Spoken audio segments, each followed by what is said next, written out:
Hi everyone, welcome back to our channel. Today in this video we are going to see how to fix Roku camera not connecting to Wi-Fi, troubleshoot setup, signal and firmware issues.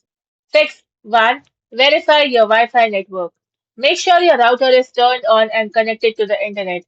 Also check that your phone is connected to the same Wi-Fi network and confirm the Wi-Fi password is entered correctly during setup. Fix 2. Factory reset the Roku camera. Locate the setup button on the camera and press and hold it for about 10 to 15 seconds. Now wait for the status light to indicate a successful reset and set up the camera again from scratch. Fix 3. Move the camera closer to the router. Place the Roku camera closer to your Wi-Fi router and remove obstacles such as walls, metal objects, or appliances. Then try connecting again through the Roku Smart Home app. Fix 4. Forget and reconnect the camera.